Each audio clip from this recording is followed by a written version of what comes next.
발전 협의회.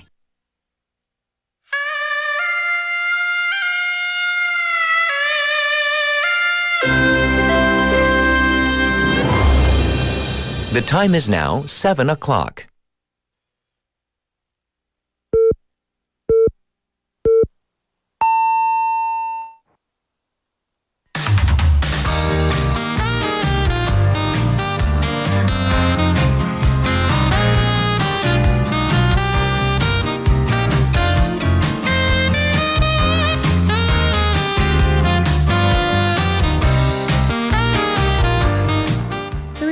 Korea is a democratic republic.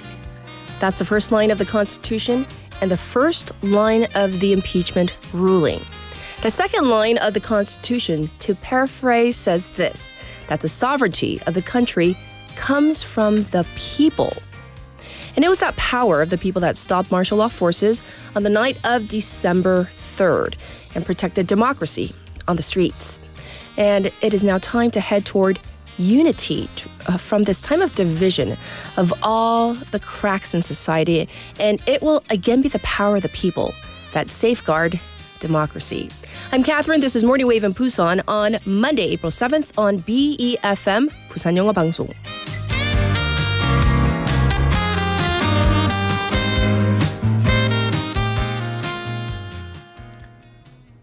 Good morning, listeners. I hope you're all doing well and had a restful weekend. And this was a pretty major weekend because it was the first weekend since the announcement of the ruling, which came down on Friday at 11 once again. So we are now officially in the transition period. As President Yoon Suk-yeol, now former president, has officially been removed from office. The Constitutional Court on Friday upheld the National Assembly's impeachment of the former president, finding that Yoon failed to safeguard the Constitution via his martial law declaration and subsequent imposition of that martial law. The court, however, actually criticized both sides, not just former President Yoon, but also the parliament. Reading from the ruling, Acting Chief Justice Moon Hyung-bae said that it's hard to see that one side was fully responsible for the standoff between the president and the parliament. The issues that took place prior to martial law being declared and imposed, said the ruling was a matter of politics that should have been worked out and resolved under the principles of democracy. And one of the court's messages was this: both the president and parliament are at fault for not respecting each other, for not cooperating, and ultimately causing the current situation that we're in right now. Another message to take away from all this: the president had the opportunity to persuade the people via the general elections 2 years after his inauguration. So, the country's leaders, they have another chance to persuade the people, you, the listeners out there, in the upcoming presidential election. And this time, I certainly hope they have to, at this point, live up to the people's will and, of course, protect the people's precious democracy. That's what we're hoping for, looking forward to. And that's our main story, of course, on this Monday morning. All right, we're going to switch gears because later on we're going to be talking about blood donations in particular. But speaking of blood donations, have you ever donated blood? You know, some people, they have donated blood several times. Maybe you've never done it. Have you donated blood? Or some people, they donate their hair. For example, for people who are suffering from cancer.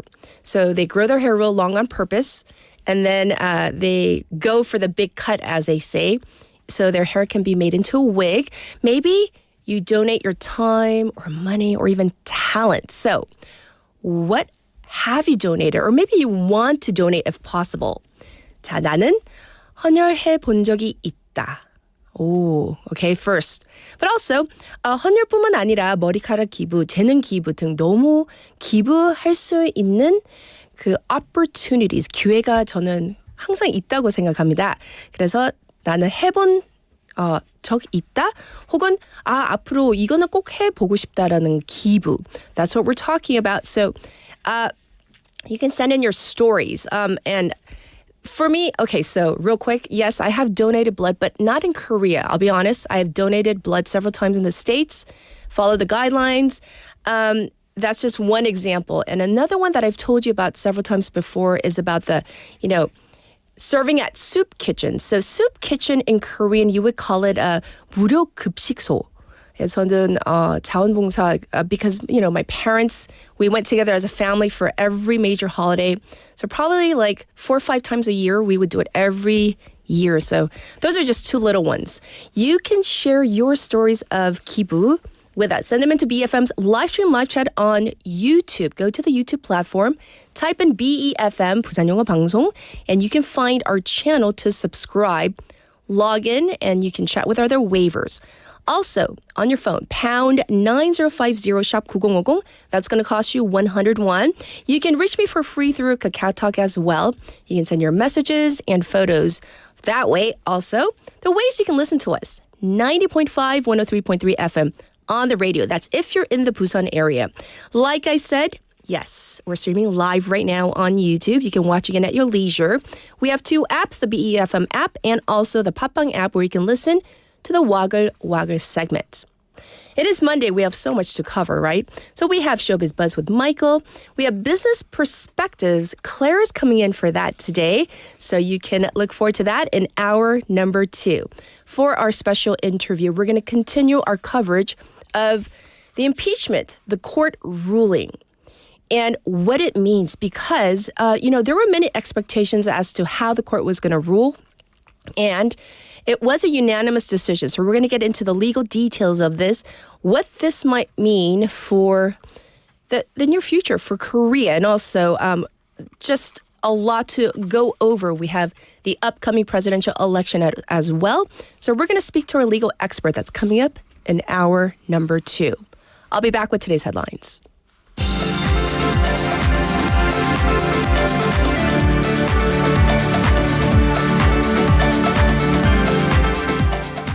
It's now 7:07. These are today's headlines. Woo Won-sik proposes referendum for constitutional amendment. National Assembly Speaker Woo Won-sik yesterday proposed a national referendum on constitutional amendments at the same time as the upcoming presidential election.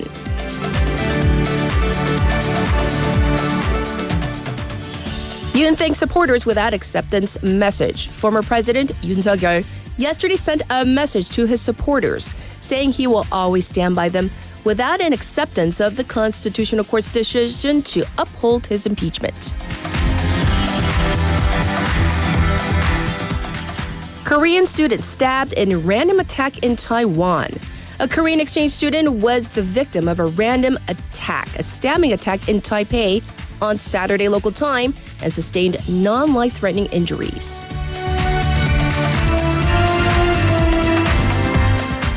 One pilot killed in firefighting helicopter crash in Daegu.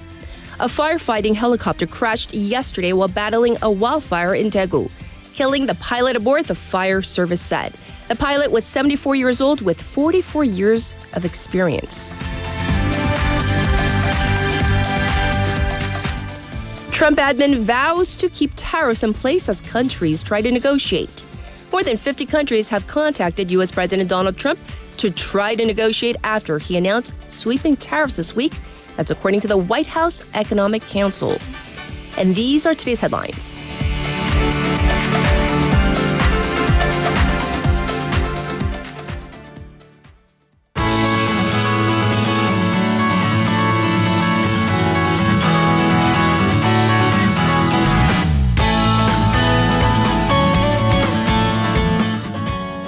It's time for Busan Updates. We have Sue in the studio. Let's say hi first. Good morning. Good morning. I hope you had a good weekend.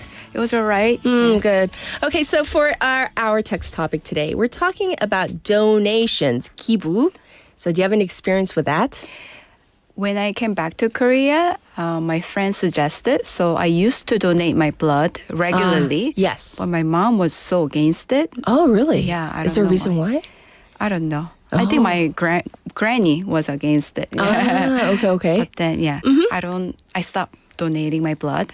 Oh. Because I got busy. Oh, okay. And I plan to donate my blood again. Yes. Back in Canada, I used to volunteer a lot. Right. Yeah, so there are so many opportunities. Yes. So I used to help out this lady with, she had Parkinson's disease. So I would visit her house and then help her out with her, household chores. So it was good. Yeah. But that's definitely a good thing, whether you're volunteering your time, your services, or of course blood, because that can save so many lives. Definitely a good thing. So thanks for sharing, Sue. We're going to jump into our first story. This is a very local one. 6 people, including the construction company executives, they have been arrested over the fatal Busan resort fire, correct? In February, a fire at the construction site of the Banyantree resort in Busan led to the tragic deaths of 6 workers. Following an investigation, the Busan District Court's Eastern Branch issued arrest warrants for the chairman and CEO of Samjeong Enterprise on charges of violating the Serious Accidents Punishment Act. Additionally, arrest warrants were issued for 4 others, including an on-site manager from Samjeong Enterprise, a subcontractor's CEO, an on-site supervisor, and a worker on charges of violating the Industrial Safety and Health Act and of occupational negligence resulting in death. Right. This is such a tragic story that we have covered time and time again. And we hear that the key safety measures may have been neglected, correct? Yes. People were working on welding and cutting that deal with some heat at the site, Yes. but no fire personnel were assigned and overall safety management was lacking. The court approved arrest warrants given the seriousness of the incident and concerns about potential evidence tampering. Yes. And this is the 3rd time corporate executives have been detained under the Serious Accidents Punishment Act, signaling that accountability for workplace safety is being taken more seriously across the country. Yes, and it should be definitely because we're talking about the safety of the workers there. So thanks for giving us an update on that story. All right, next, our city, Busan, has been really trying hard to get a direct flight to and from Jakarta.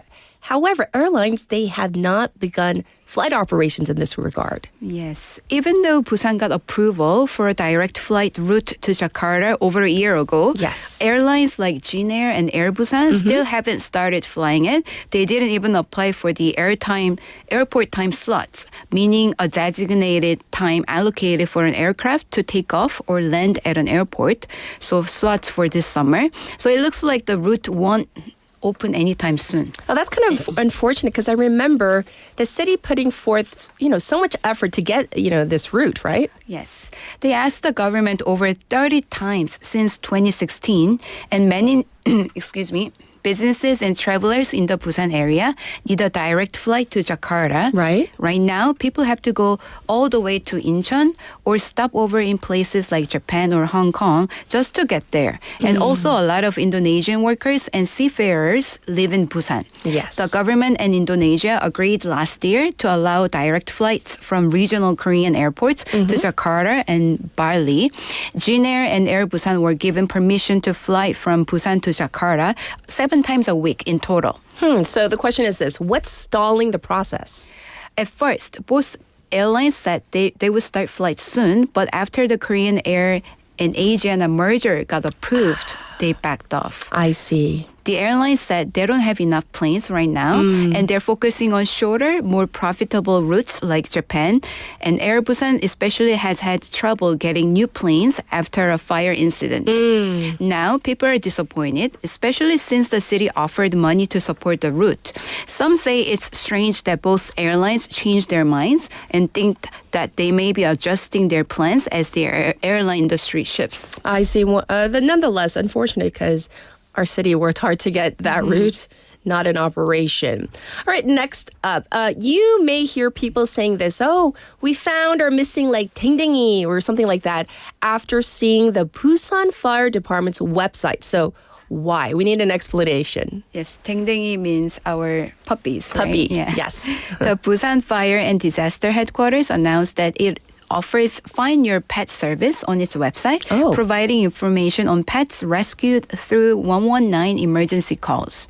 And users can find details such as the exact time and location the pet was rescued, which local government office the animal was transferred to, and even a clear photo of the rescued pet. Last year alone, the Busan Fire Department got 1,102 reports related to missing or stray pets and carried out rescue operations on site. Yes. And the thing is this, usually firefighters, it's not in their job description to rescue pets, right? So a fire department official said rescuing isn't their core mission, right. but they've offered this service as a form of public support. In fact, there have been several cases where people were able to reunite with their pets thanks to this program. However, local governments do not have proper facilities to keep the pets either, so the animals are then sent to the pre-contracted regional animal shelters. And currently, there are 5 animal shelters in Busan, and rescued animals can stay at these centers for up to 10 days. And if the owner does not come to find their pets during that period, or if no one adopts the animal, it is likely to end in euthanasia. And that's why, yes, we certainly hope that you can be reconnected with your lost pets. And of course, we actually adopted 3 of our 4 cats from one of these shelters. You did. Yes, so I have a soft spot for these. Yes. But yes, once again, the focus is on the fact that the Busan Fire Department is offering this service. Lastly, Kijang County is celebrating Pokgun 30 years with festivals and community events. So we need more of an explanation, please. Yes, the local government plans to make 2025 a special year full of events for residents to enjoy and remember the progress made. They are celebrating about getting its status back. So that's why they call it Pokgun, which means restoring the county status. Okay. So Got it. the county has a long history. Historically, Kijang dates back to the unified Silla period, but was absorbed into Dongnaegun County in 1914 during Japanese colonial rule. Later merged into Yangsan-gun County in 1973. It regained independent county status on March 1st, 1995. So when it was incorporated into Busan, that's when it got the name Kijang back after 81 years. Wow, I didn't know the rich history of Kijang. Now we want further details on all the events and what's going to happen. From April 25th to May 6th, a special photo exhibition celebrating the 30th anniversary of Kijang's re-establishment will be held at Semail Children's Park in Kijang-up. The exhibit will feature photos that reflect on the past and present, as well as nostalgic images of old Kijang. And starting April 26th, a lantern street of light will be set up around Kijang Station, Kijang Market, and Kijang Fortress. There will be live street performances. And in front of Kijang Fortress, a special art truck event will take place. Yes. On the Lawn Plaza, featuring performances, hands-on activities, and a local market. And on May 3rd, there will be an outdoor movie night called Traveling Cinema. Keep in mind, this is the only gun associated with our city, so let's take good care of Kijang-gun. Thank you for all the local news. We'll check in with you tomorrow. Thank you, Sue. Thank you. All right, now it's back to you, the listeners, for your traffic and weather.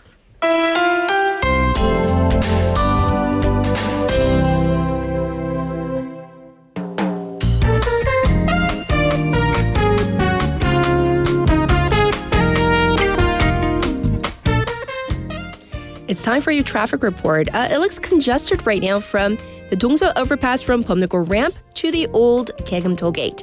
Likewise, traffic building on Luno Samsungdaero from Myeongji underpass to Shinho bridge. Also looking slow on Pyeongno from the Wondong ramp to the Suyong tunnel.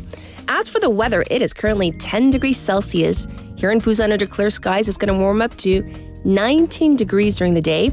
Across the nation, we can expect a clear day, but light rain might be forecast for the capital area and parts of Gangwon with gusts of wind and even thunder and lightning. This was your traffic and weather.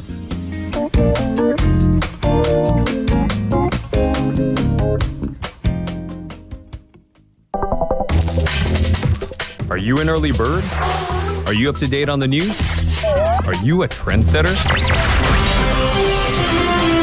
for all of the biggest issues from Busan to the world and useful information you need right here on Morning Wave in Busan.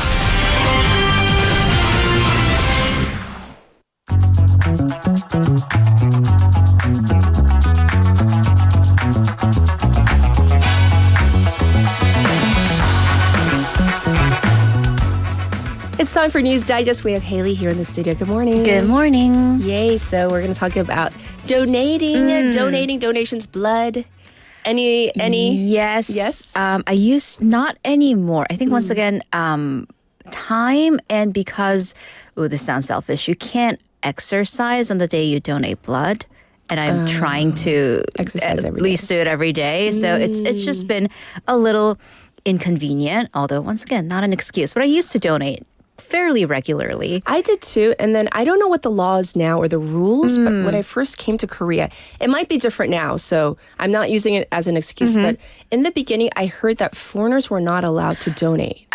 I think I've heard that too. Yeah, and then if you were, you went to specific countries, then you couldn't for a while. So yeah, the travel schedules threw me off. So when I heard that, I was just like, oh, okay. So that's interesting, right? Interesting. Maybe. Why? But I'm like I said, the rules might be different now. I think it may have changed now, but I don't know. Don't quote me on it. My dad has the silver, not the button, but the silver medal. As I'm looking at our silver button. You know what silver medal? What? She looked at it and she goes, is that a mirror?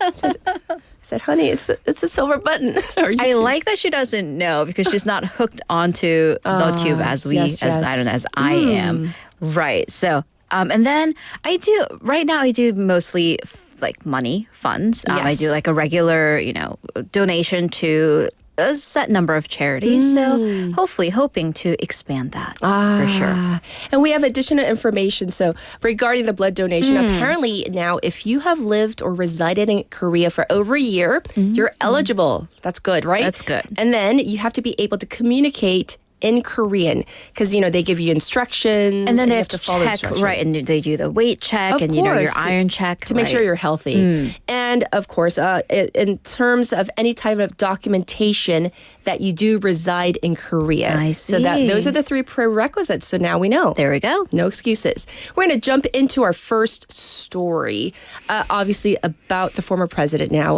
Yoon Suk-yeol. As an impeached president, what happens to him now? Right. So, of course, we're going to talk about the ruling itself with our expert, but let's talk about kind of what lies ahead. So, most important aspect for the former president is that he no longer has presidential immunity against criminal prosecution. So in Korean, that's 형사 불소추특권. I mean, this privilege didn't apply to insurrection charges anyway, so he was being investigated for it. But now other charges may be added on. Also, what the Constitutional Court said in its ruling regarding his martial law, it could play a role in the upcoming criminal charges and the insurrection case, although, of course, not a direct one. Yes. So let's talk about that point. What did the Constitutional Court say about the legality of former President Yoon's actions? Right, so please keep in mind that the Constitutional Court and criminal courts handle different aspects, even if we're looking at the same case. Right. So impeachment doesn't necessarily mean he would be found guilty of insurrection. But the Constitutional Court did rule that Yoon's martial law imposition and his subsequent actions, including the decrees, they did have a problem enough for him to be impeached. Yes. So pundits say that the Constitutional Court's ruling could be an important reference material for the criminal court. So in the ongoing criminal trial, the key will be whether the prosecution can prove that Yoon declared martial law with the purpose of infringing or violating the orders of the Constitution, 국헌분란, and if that can be seen as a form of rebellion, 폭동. I see. Well, as you just mentioned, the prosecution, now if it chooses to do so, can bring up additional charges. Right, so potentially floodgates could open matters that were previously covered under presidential immunity. So we're looking at potentially abuse of authority charges in the martial law declaration, 직권남용, and also the allegation that he and his wife, Kim Gon-hee, they allegedly interfered in the general elections through this particular political broker / pollster, Myung Tae-kyun. That's right. And, now that former President Yoon has been impeached, what kind of presidential or formal presidential privileges does he have? Right, because even if you are out of the office, Right. you do get a set number of privileges and Yes. perks, basically. But now all he has is pretty much his security detail. Right. So under the Presidential Security Act, a former president who has resigned or has been removed from office before end of his or her term, they can still keep their security detail. Because, of course, you need at least a certain level of security for the former head of the state who had access to top state secrets. I see. So the president and his or her family who fulfilled their term, so was not impeached or removed, can receive presidential security for 10 years, which may be extended for 5 more years. After that, the police take over. So they pretty much have security for the entirety of their lives. Currently, former presidents Moon Jae-in and Lee Myung-bak have this privilege. Former President Park Geun-hye does not because she was removed from office. Yes. So for presidents who left office mid-term, whether they wanted to or not, that is shortened to 5 years plus a 5-year extension. And then after that, the police will take over again. So this is what will happen for former President Yoon Suk-yeol. I see. And where the former first couple will live, that's another question. Right, because former presidents so far have all lived or they currently live in standalone houses, like 주택. Yoon and Kim, they're prior to them moving into the presidential residence, they lived in a high-rise apartment in Seochodong. They still have ownership. So there might be security unprecedented issues because now we're looking at the former first couple possibly sharing the lobby, elevator, and other communal areas. So what will happen with that, plus potential protesters or supporters. By the way, former President Yoon Suk-yeol is currently at the presidential residence. No move-in date has been set yet. However, over the weekend, he did meet with some People Power Party lawmakers, including Na Kyung-won, and that could be seen as kind of a continuation of his political activities. So there have been questions as to whether that is appropriate because, again, that residence is a taxpayer-funded area. Right. So there are, by the way, no laws as to whether or when an impeached president must leave the residence. As for other presidential privileges, as an impeached president, Yoon would be stripped of all those rights, including a pension that would have covered 95% of his current salary, government support for commemorative projects. He will also not be buried at a national cemetery. Also, he won't receive any presidential aides or a chauffeur. I see. So once again, no move-out date has been determined. All right, now we got to talk about what lies ahead for the country, the big one, the next presidential election. Right. So by law, after a president has been impeached, from that moment, the country has 60 days to elect a new president. And like in the previous snap presidential election, after removal of former President Park Geun-hye, this may be another one that we dub the rose election, 장미대선, Yes. meaning an election would be held in late spring when roses are blooming. So the acting president, this would be acting President Han Duck-soo now, he must announce the election date within 10 days of the impeachment. Right. So for, shall we say, normal presidential elections, they're set for Wednesdays. But for a snap or early elections, they can be any days. So the 2017, that Rose election after Park Geun-hye's impeachment was on a Tuesday. Okay. So a lot of pundits are looking at June 3rd as the likely date, and this would be the final date on that 60-day deadline. Okay. So that would then give the Thursday and Friday before as early voting dates, particularly giving people ample time to vote. I see. In any case, preliminary registration for presidential candidates began on Friday with the National Election Commission. And for current mayors or governors, they must resign from their current office 30 days before the election if they are to run. So that deadline, assuming that we are going to have a June 3rd election, that would be on May 4th. So they roughly have a month. So in this early presidential election, the president-elect is actually sworn in immediately. So there's no transition period. Yes. So that is what awaits the country. And once again, we're going to get into the details of all this with our expert in hour number 2. Let's move on to another big topic, Trump's tariffs, because the global trade war, it is heating up. China is hitting back with its own tariffs against U.S. goods. And they hit back hard, or at least with as much force as they received. So Beijing on Friday local time slapped on an additional 34% tariff on all goods imported from the U.S. to China. This is clearly retaliatory because President Trump hit Beijing or China with a 34% tariff on Chinese goods imported to the U.S. Yes. So Trump responded via his social media, Truth Social, in all capital letters. China played it wrong. They panicked. The one thing they cannot afford to do. Right. The two sides, so the two superpowers are showing no signs of backing down. And China added other series of measures as well, including export restrictions on rare minerals that are used for semiconductors and batteries. Right. There are anti-dumping investigations going on. They added 11 American companies that sold weapons to Taiwan to their list of kind of untrusted companies and so on and so forth.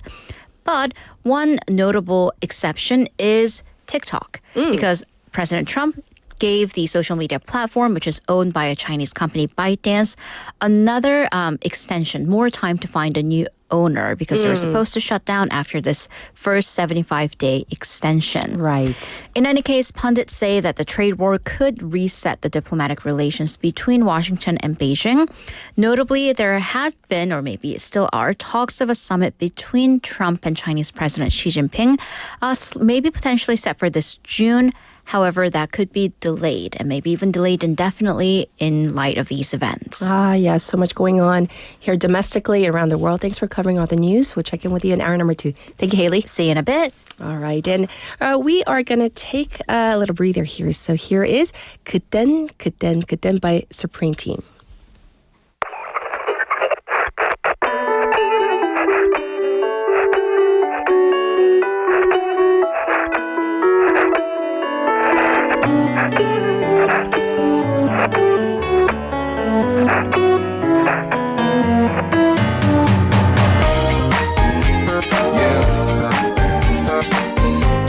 Supreme Team, Squid Game,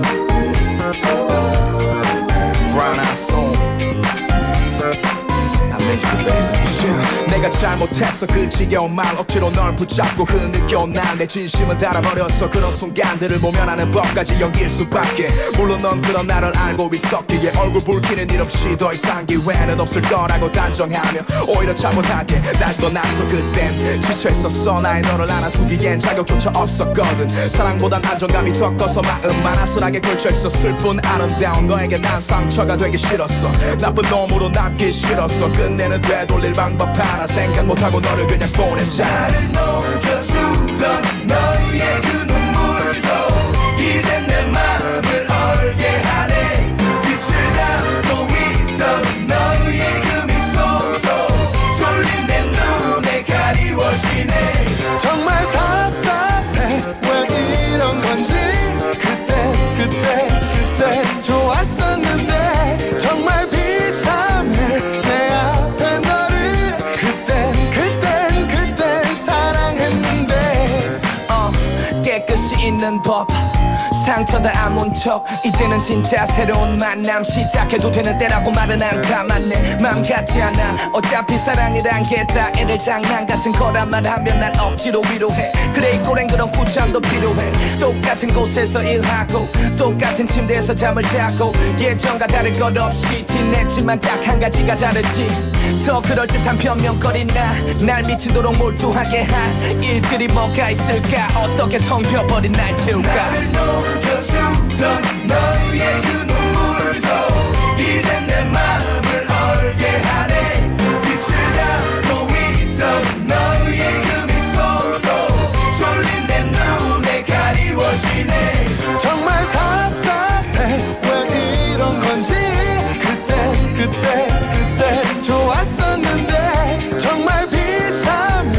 너와 나 정말 그땐 사랑했는데 내가 똑바로 서있지 못하거나 불안한 모습 보인다거나 그럴 땐 누가 날 안아줄지 그땐 누가 날 안아줄지 내가 똑바로 서있지 못하거나 불안한 모습 보인다거나 그럴 땐 누가 날 안아줄지 그땐 누가 날 안아줄지 시간은 흐르고 빛바랜 꿈은 지워지고 빙글빙글 내 맘은 겉돌고 사랑한 나는 멀어져가도 정말 답답해 왜 이런 건지 그땐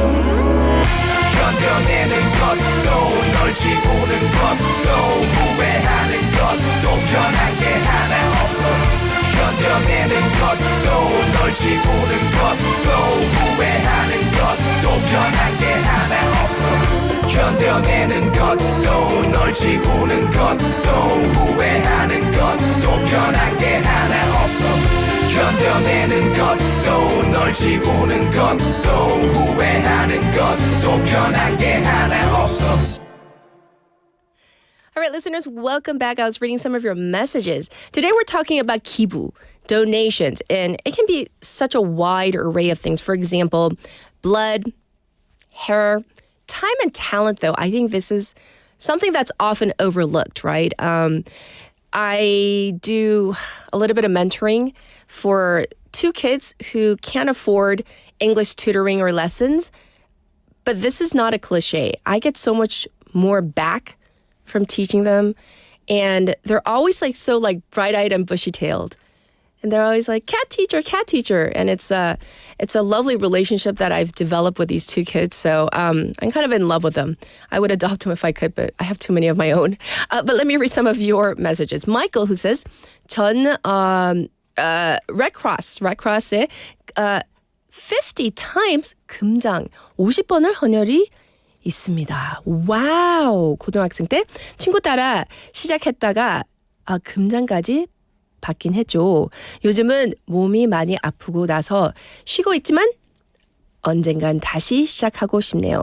He has donated at least 50 times. Okay, so I was thinking back, maybe how many times have I?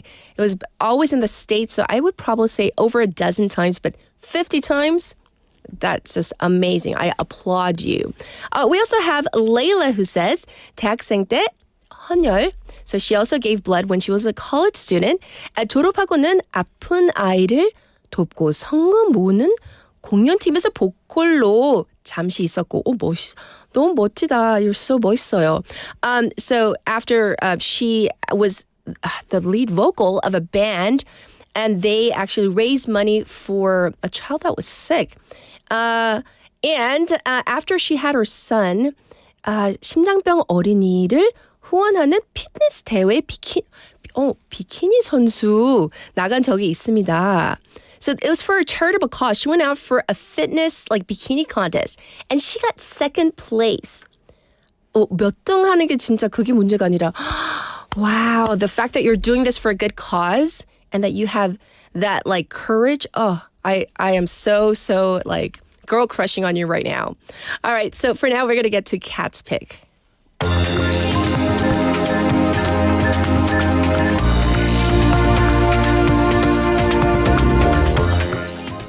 For today's Kat's Pick, this is a clip from ABC News. The thing is this, there's a lot going on with Trump's tariffs, right? We're affected, most countries are. But what about people in the United States? There were thousands of protesters gathered in various cities across the country. So here's that clip. Tonight, hours into the start of President Trump's 10% tariffs covering most goods entering the U.S. Demonstrations erupting across the country. From Boston to Charlotte to Texas to California, protesting Trump and billionaire Elon Musk. ABC's Christian Cordero in Washington, D.C. Hands off are the 2 words that's bringing everyone out here. And that's serving as a springboard for any of the many issues they care about. Throughout the day today, we have seen signs that say, hands off our schools, hands off our bodies, hands off our Social Security. It seems everyone out here has a message about what they consider government overreach. And tonight, as President Trump's first round of reciprocal tariffs officially snap into place, with steeper tariffs just days away for more than 50 countries. Musk appearing to take aim on social media at White House economic advisor Peter Navarro, the architect of Trump's tariff policies. Navarro downplaying the stock market sell-off Thursday and Friday, the worst 2 days on Wall Street since the pandemic. We're in a situation where we're simply rebalancing and restructuring. I can guarantee you that the market will find its bottom, that we will have the Dow hit 50,000 easily during the Trump second term. Most economists warning U.S. consumers should brace for higher prices and disruptions. Grappling with Trump's tariffs on foreign cars and car parts, the British automaker of Jaguars and Land Rovers announcing it's pausing all U.S. shipments. And China already hitting back with its own 34% tariff on all U.S. imports. I think it's still a little uncertain of exactly how that's all going to shake out. But President Trump doubling down, adamant tariffs will bring home jobs and businesses, saying Americans should hang tough. It won't be easy, but the end result will be historic. So once again, that was news coverage. And it's not just from ABC News. All the news outlets are covering this story.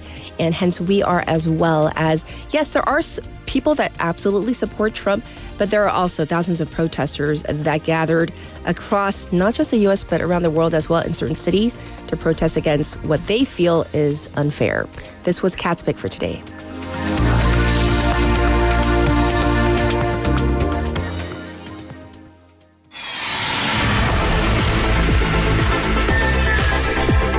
Stay tuned. You're listening to Morning Wave in Busan.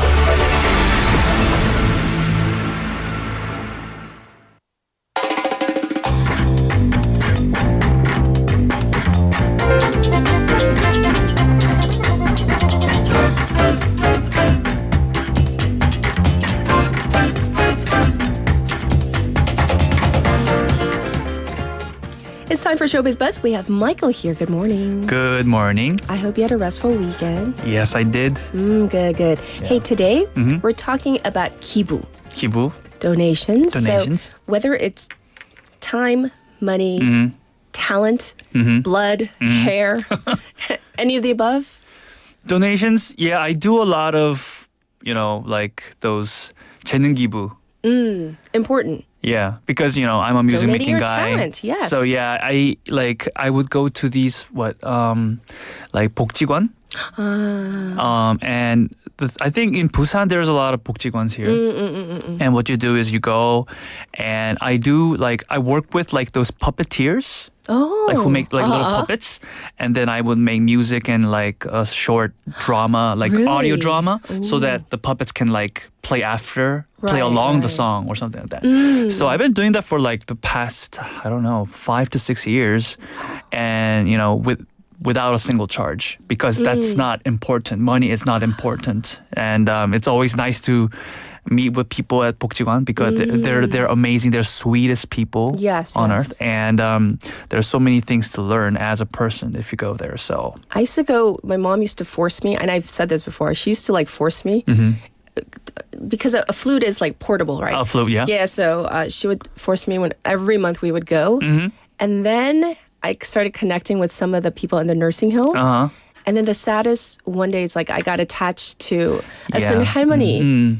And then the next month I went and she wasn't there anymore.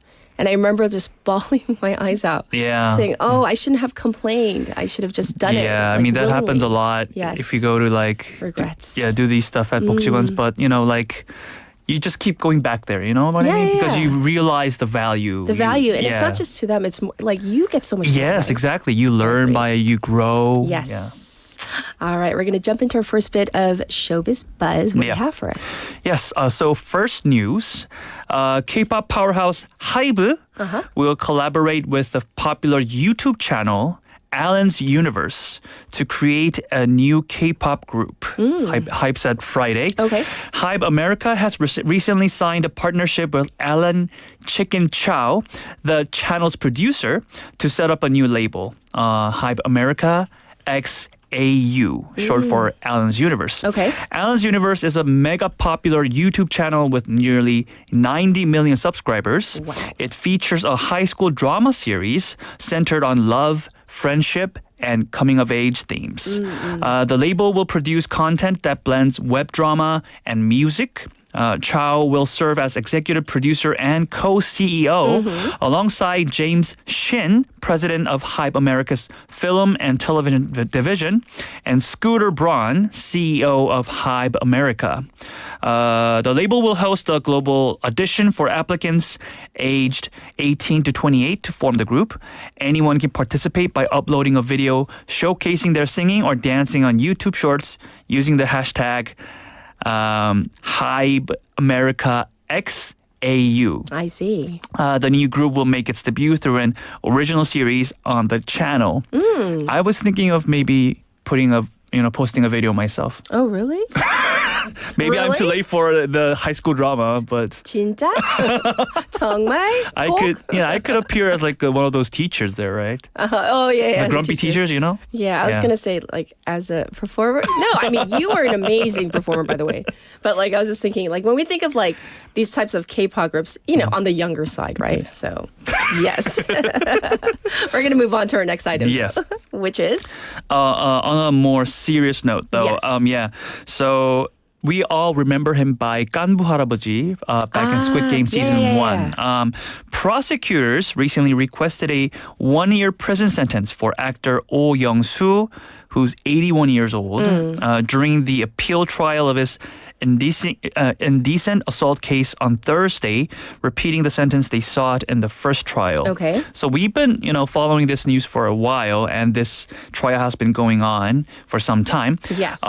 Oh Young-soo, widely known as the Ganbu grandpa from the Netflix drama Squid Game, was sentenced in the first trial to 8 months in prison, suspended for 2 years for forcibly groping a younger actress from a theater troupe. At the final hearing held at the Suwon District Court's Criminal Appeals Division, prosecutors said the defendant has not been forgiven by the victim and instead claims the victim gave false testimony, adding, as a veteran actor with 50 years in theater, he sexually assaulted a powerless junior during rehearsal. Oh Young-soo has consistently denied the allegations. His defense argued that the victim's testimony, the sole piece of evidence, lacked consistency, specificity, and credibility. The overall verdict in the appeal trial is scheduled for June 3. So as mentioned earlier, Oh Young-soo gained international fame for his role in the hit series Squid Game. So, yes, I mean, he did get much acclaim for his role. But, yes. You are judged by your actions as human beings. Yes, and whatever actions you take, you have to be responsible for that. And true. He's 81 years old, but he still has to be. Age doesn't matter, though. It doesn't matter. Yeah. You have to be responsible for what you do. Yes. Yeah. Let's move on. Other news. Yes, I think, on the brighter side of things. So we go to Mexico now, from the heart of Parque Fundidora in Monterrey. Is that a correct pronunciation? A city in northern Mexico, renowned for its industrial and business significance, K-pop has established a new foothold in Latin America. Really? Okay. On Friday, so that's last week, thousands of 17 fans. So not the number 17, but the K-pop group 17. 17, yes. Yeah. Also known as Karats, filled the festival grounds early in the day, identifiable by their pastel pink and blue outfits and glowing light sticks. All were eager to witness the long-awaited debut of the Korean group at Tecate Pal Norte, one of Mexico's top music festivals. After 5 years of anticipation, 17 returned to Mexico following their 2020 Ode to You World Tour stop in Mexico City. This time, they headlined the festival's opening day alongside international acts such as Green Day, Massive Attack, and the Chainsmokers. Whoa, that lineup. It's a big lineup. Yeah. I mean, but the important thing here is 17 headlined in front of Green Day. Wow. I mean, I'm a personal big fan of Green Day. Oh, I know. Like, who doesn't they know used to Green have Day? their days. I mean, still they're having their days, right? Yes. They're big name. But 17 made their comeback, and they are rousing a new sensation. And I didn't know their country. fandom was named Carrots.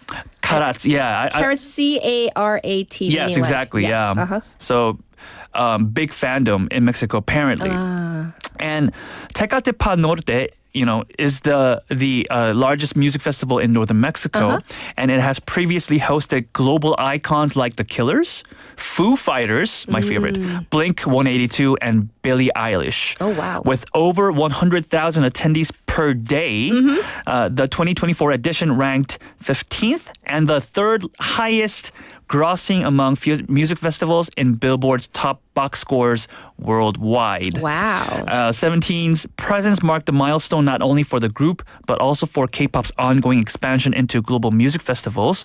Following performances at Glastonbury and Lollapalooza Berlin, remember that. Yes. In 2024, their Latin American debut at Pal Norte was highly anticipated by fans and industry observers. Yay. So congratulations, big hand of applause to 17 and their entry to Mexico.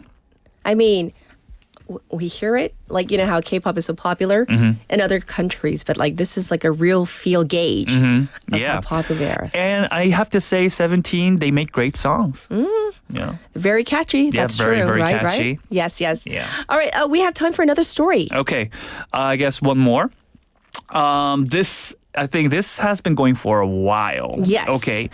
Lee Seung-gi, the 가수, the singer that we love. Yes. The Seoul Central District Court on Friday ruled in favor of singer and actor Lee Seung-gi in a second settlement dispute against his former agency, 초록뱀 Media, formerly known as Hook Entertainment. Yes, yes. In a civil suit filed in June 2023, 초록뱀 Media claimed that it had overpaid Lee Seung-gi and requested that Lee pay the company 900 million won. Friday's ruling, however, ordered 초록뱀 Media instead to pay Lee 581 million won, along with interest accrued due to the delay. It also said that both parties should equally share the litigation costs.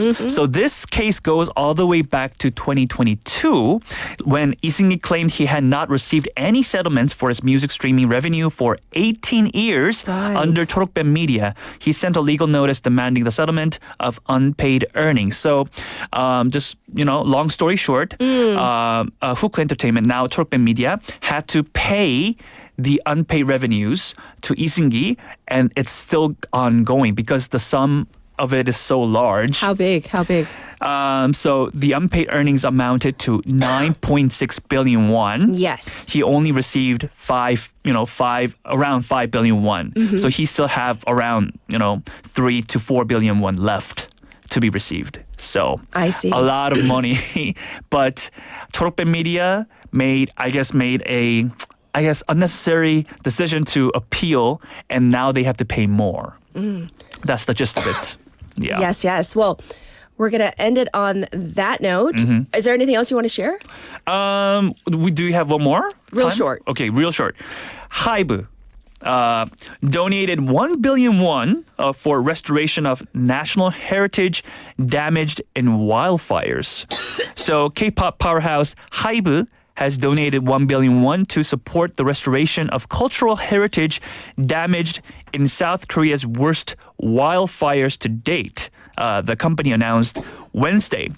The donation was made to the Korea Heritage Service and the National Trust for Cultural Heritage, an affiliated organization under the KHS dedicated to preserving and managing the country's cultural assets. So the donations will be sent to rebuild very famous and popular heritages like the Goun Temple, a recognized UNESCO World Heritage Site.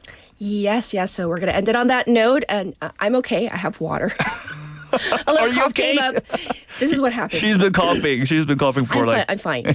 So thank you so much for all the showbiz buzz. We'll check in with you next week. Thank you, Michael. Thank you. All right, we're going to get to our final song for hour number 1.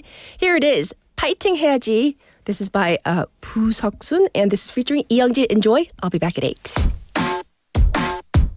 Fighting, 해야지. Fighting. 불사 일어나야지. 아침인데 눈가로 닦은 해가 중천인데 아침밥은 한 10분 더 자야 돼. Take out the freedom. 스토리 속에 것들은 다 왜 잘나 보여. 나 my way. 또 왜 아등바등 또 왜 이리저리 쳐왜 우린 다 이어폰 꼽은 좀비 비교해 모두 다 텐션을 pumping 힘을 좀 내어보자. 우린 여러분의 부석순 반복되는 하루에 시작이 되는 이 노래 네 옆에서 불러주겠어. 힘내지 못하겠어. Fighting, don't give it up, never give it up, yeah. Fighting,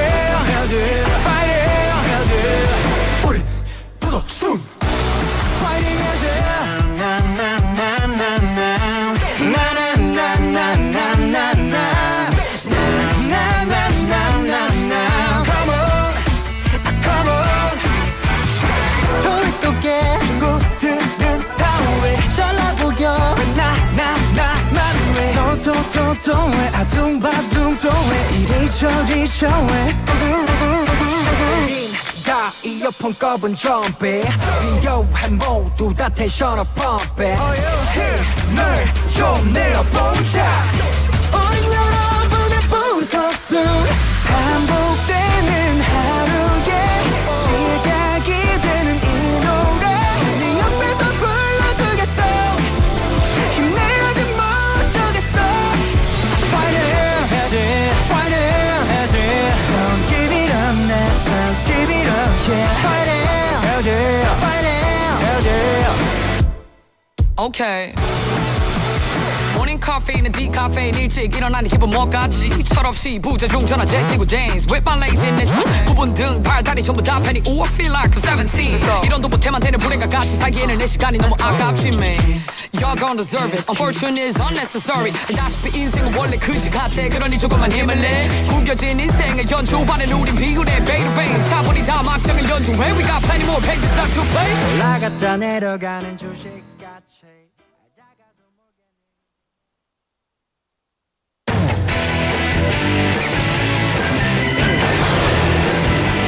Your bridge to the world.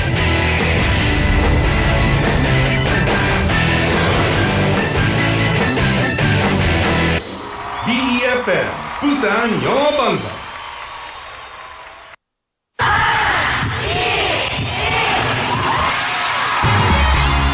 부산의 축제 어디까지 즐겨보셨나요? 과거와 현재, 미래가 공존하는 항구도시 부산. 이곳 부산은 계절을 물들이는 다양한 축제로 늘 풍성합니다. 봄의 시작을 알리는 봄꽃 축제부터 부산의 여름을 만끽하는 바다 축제, 전 세계 영화인들이 모이는 부산국제영화제와 새로운 시작의 해맞이 축제까지. 부산의 축제는 우리의 열정을 가득 담고 있습니다. 바쁜 일상은 잠시 뒤로 하고 특별한 시간을 선물 받는 바로 이곳 부산에서 우리의 삶은 축제가 됩니다. 축제로 하나 되는 부산, 여러분은 어떤 축제를 기다리시나요? 이 캠페인은 대선공익재단과 BFM 부산영어방송이 함께합니다. 혹시 지금 운전 중이신가요? 어린이 교통사고 피해자 수는 지난 3년 평균 약 9만 명. 특히 어린이 보호구역 안전기준이 강화된 이후에도 어린이 보호구역 내 사고는 지속적으로 발생하고 있습니다. 스쿨존에서는 반드시 시속 30km 이하 서행, 스쿨존 내 불법 주정차 금지, 차량 출발 전 앞뒤 좌우 살피는 습관으로 어린이가 안전한 도시를 만듭니다. 참, 운전 중 휴대전화 사용은 모두에게 위험합니다. 우리 모두를 위한 교통안전, 나부터 실천하면 모두가 안전해집니다. 어린이가 안전하게 뛰어놀 수 있는 부산. 아이 키우기 좋은 도시는 우리 모두의 미래이자 희망입니다. 이 캠페인은 어린이가 안전한 부산을 만드는 은행, B&K 부산은행과 함께합니다.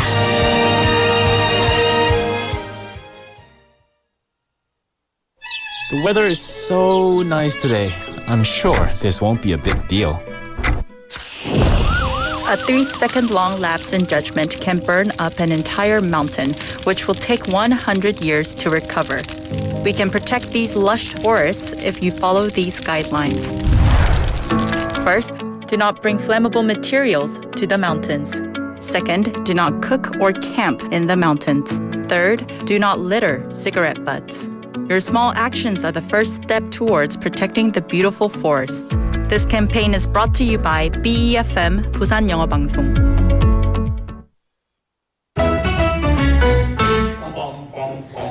Want to be a friend of BFM 부산영어방송? You can chat with BFM through our Kakao Talk service. You can share your messages and photos through Kakao Talk, and you can easily become BFM's Kakao friend by searching BFM through the Find a Friend option.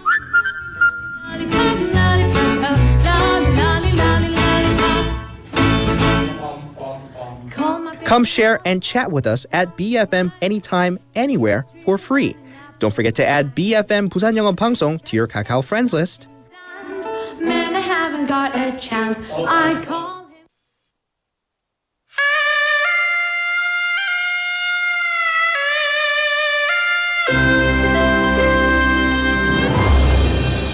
The time is now 8 o'clock.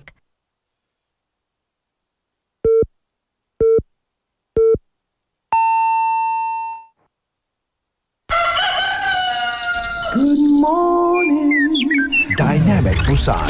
Yeah, you're waking up. Time to shake it up. Tell the world good morning and find out what's going on. Well, hi there, folks. There's everything from comedy to lively chat to music. Broadcasting from a room about the size of your closet. All calls are recorded. What show is this? Live from Korea's dynamic city, this is Morning Wave in Busan. I'm sorry, who'd you say you were?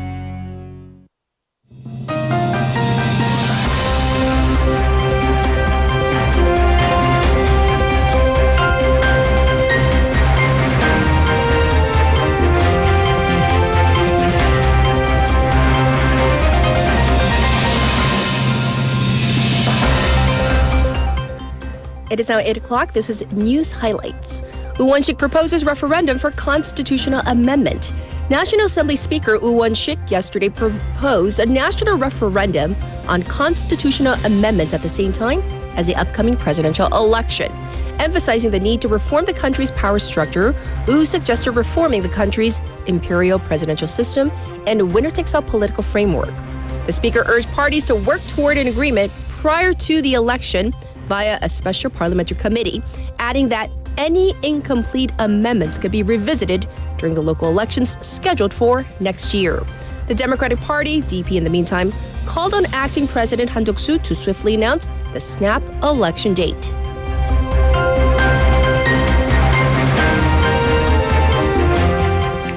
Yoon thanked supporters with that acceptance message. Former President Yoon Suk-yeol yesterday sent a message to his supporters saying he will always stand by them without an acceptance of the Constitutional Court's decision to uphold his impeachment. On Friday, Yoon apologized for not being able to meet public expectations and said that it has been the greatest honor of his life to serve the nation. The former president's supporters gathered over the weekend to protest the court's ruling, urging Yoon's immediate return and calling the opposition an anti-state cartel that must be eradicated. The Democratic Party condemned the former president's message as a call to mobilize far-right forces.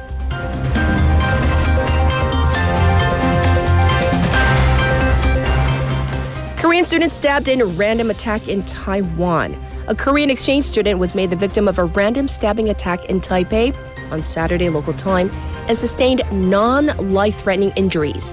The assailant, a man wielding a weapon, was caught 30 minutes after fleeing the scene. The 39-year-old was reportedly intoxicated at the time of the arrest and has a prior criminal record. He told the police he got into an argument with 3 Korean university students prior to the attack. He is facing attempted murder charges.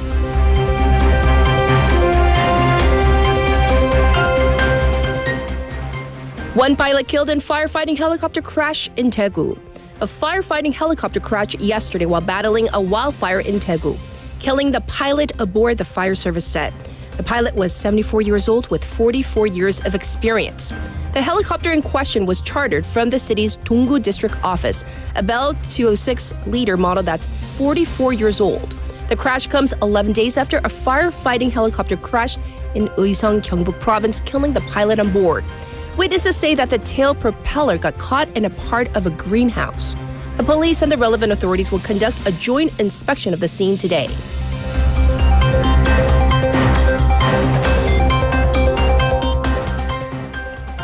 Trump admin vows to keep tariffs in place as countries try to negotiate.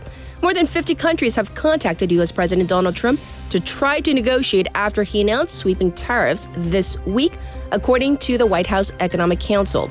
Indonesia and Taiwan say they won't impose retaliatory tariffs, while Israeli Prime Minister Benjamin Netanyahu is heading to Washington, D.C. to meet with Trump for trade talks. The U.S. Commerce Secretary Howard Lutnick said that the tariffs will not be postponed and will stay in place for days and weeks after Trump told Americans to hang tough, following market turmoil amid concerns for higher consumer prices. Crowds of anti-Trump protesters gathered across the U.S. on Saturday local time in the largest nationwide show of opposition since the president took office in January. This was News Highlights.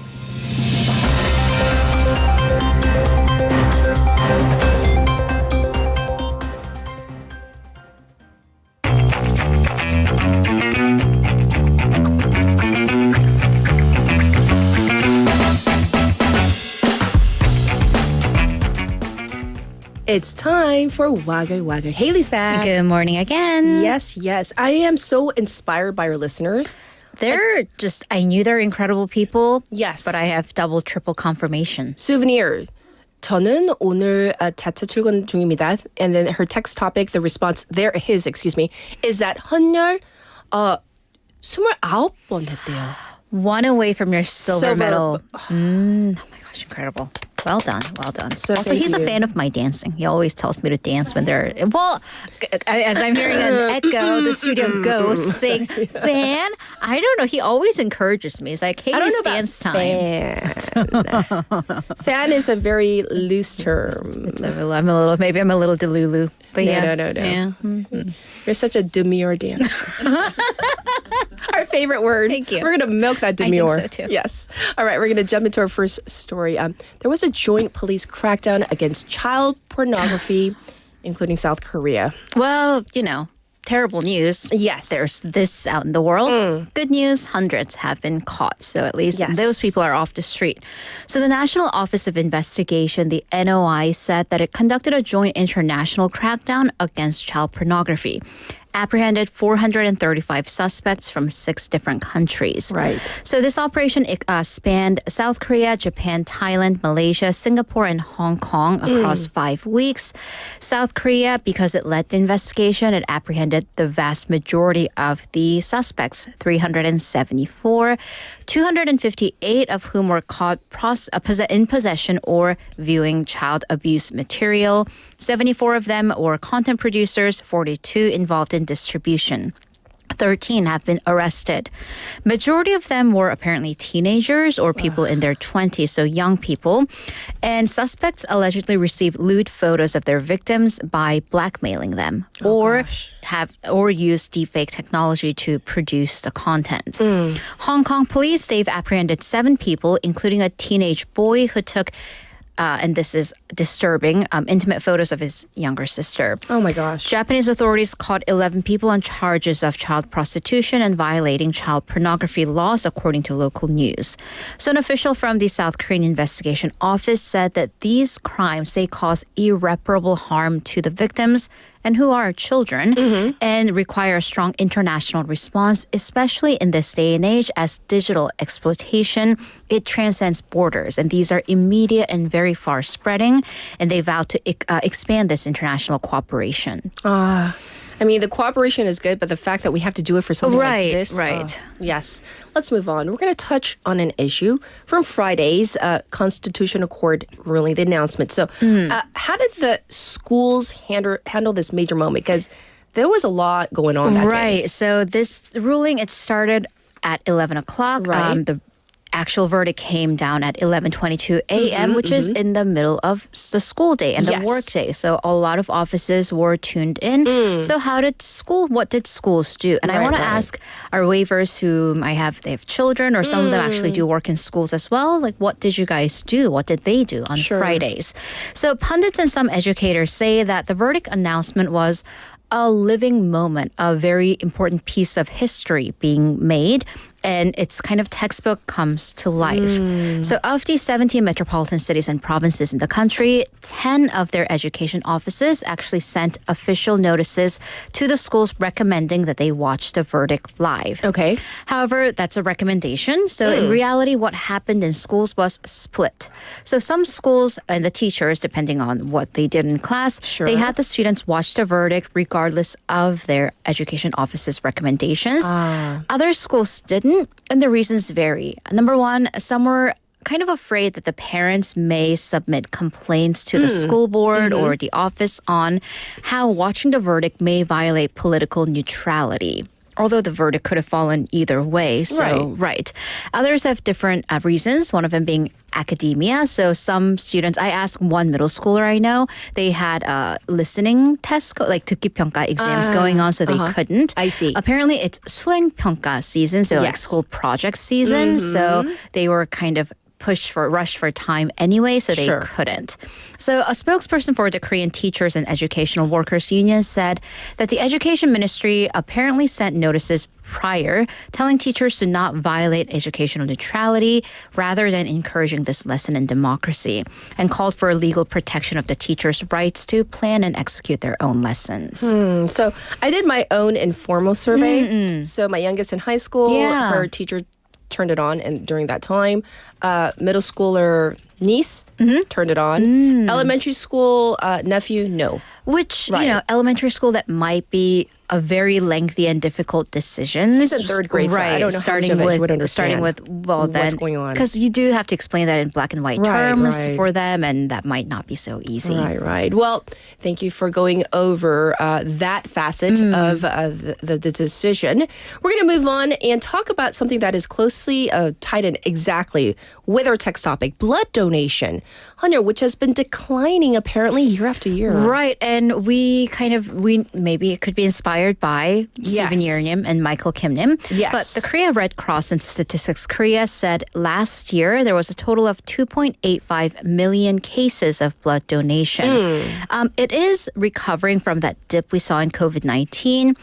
By the way, that was 2.6 million for 2020 and 2021. Right. But interestingly, while the actual cases are up, the actual number of people who gave or donated blood, that figure has been on the decline for 2 years running. So in 2022, 1.32 million people donated blood.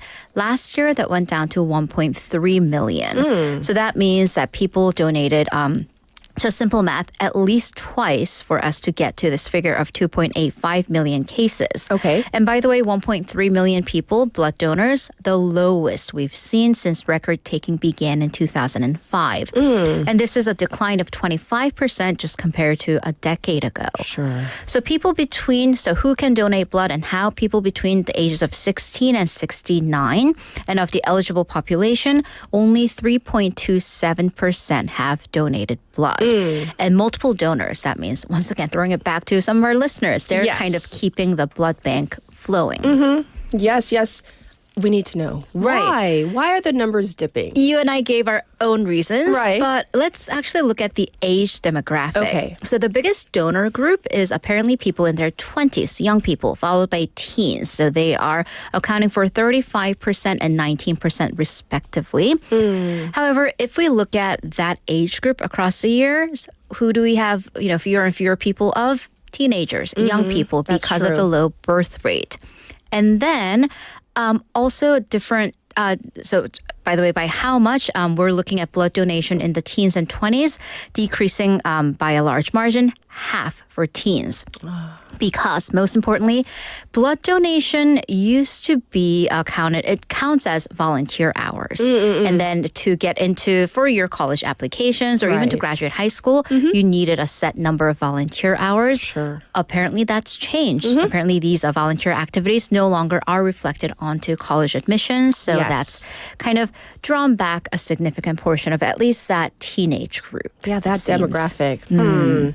Do they need to put it back? I don't know. I don't know. For a final story, though, we previously covered the change in U.S. immigration policy that would replace the investor's visa. So, we talked about the so-called gold card, and it is literally gold. We have a prototype. We have the first card. We now know what it looks like. Okay. And it has President Donald Trump's face stamped on it. Oh, it does. It does. So, and who unveiled it? Trump himself. So President Trump unveiled this gold card. So by the way, what is it? It's given to foreign nationals who will invest at least $5 million. That's 7.2 billion won, 72억 won. Yes. While he was going to Florida for a golf event atop Air Force One. And you can see the card. It has his signature.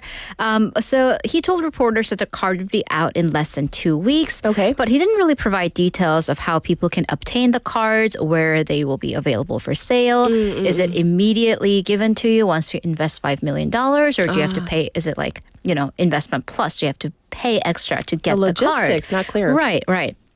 But he did clarify he is the first person to have it.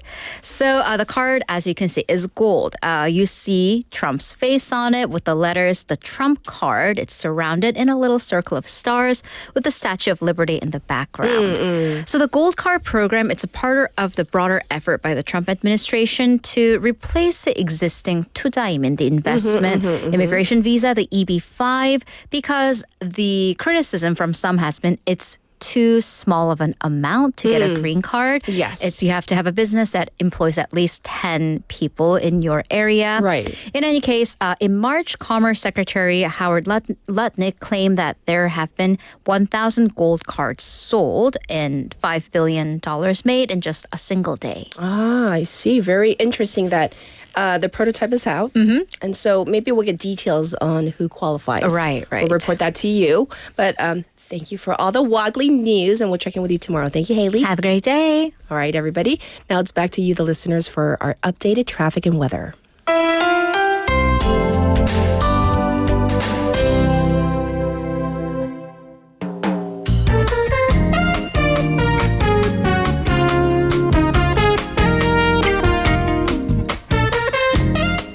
It is a busy morning out on the roads on this Monday morning. There are 2 accidents to report on. First up, on Byeonglo going out of the city, right around the entrance of Oryun Tunnel.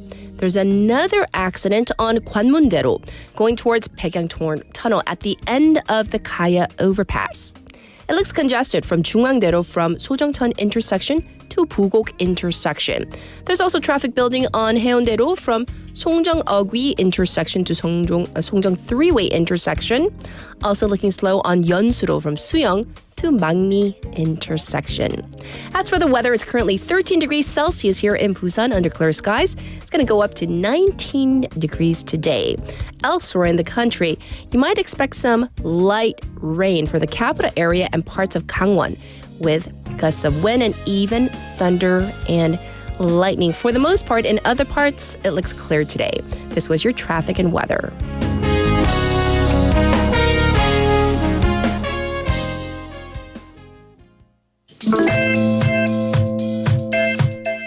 And this is Loveful by the Cardigans.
Welcome back, everybody. Going over some of your responses to our text topic today. We've been talking about donating, whether it be, blood or even clothing. Clothing is a way of donating as well when you think about it. Something that we can all do. I definitely, every 2-3 months, grab stuff that, my family not wearing, gently use. If it's really in bad condition, I throw it away in the proper, the plastic bag that you pay for. Otherwise, it goes into the donation bin in my apartment. So that's something that I think we can all do. But let me read a message from Kim Mira Waver who says, 저희 첫째 아이 임신했을 때 초음파 검사에 뇌 이상 소견을 받고 대학병원 원정 검사 들어가기 전에 Save the Children 그 단체 다 아시죠? Save the Children의 정기 기부를 시작했어요. 정밀 검사 때 이상 없다는 결과 듣고 지금 그 아이 초등학교 잘 다니고 있는데요. 기부는 그때부터 당연하고 기부적인 습관으로 자리 잡아 매년 11년 차가 되었어요. 기부는 습관인 것 같아요. They share a very personal story where, before their child was born, the doctor said there might, be some sort of abnormality in your child's brain, but apparently it turned out to be fine. But that's when their family started the whole donation culture within their own family to a particular charitable foundation.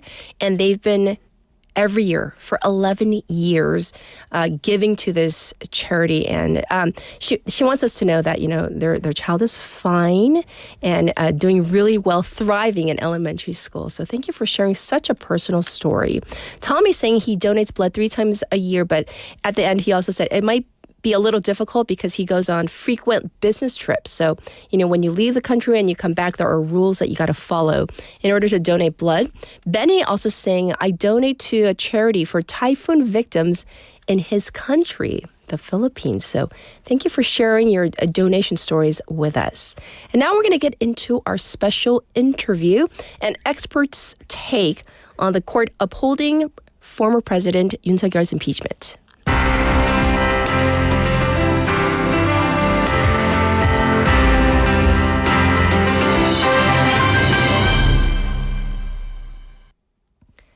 It's been 122 days since President Yoon Suk-yeol declared the December 3rd emergency martial law, and 111 days since the impeachment bill was voted down by the National Assembly, and that led us up to Friday when the verdict was handed down by the Constitutional Court. So the vote, it was unanimous. All 8 justices voting for the impeachment of President Yoon Suk-yeol.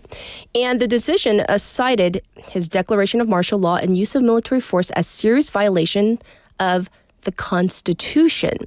So, we're looking towards a snap election, but we also want to talk about this actual decision in detail. And that's why we have Professor Song Se-ryun, Professor of Law at Kyung-hee University, joining us once again. Hello, Professor. Hello, good morning. Yes, thanks for joining us once again. So I have to say this decision, many people thought it might be a split decision where it might have been 4-4, even 6-2. However, the Constitutional Court handed down a unanimous 8-0 decision, correct? Yes, the message was pretty clear, 8-0.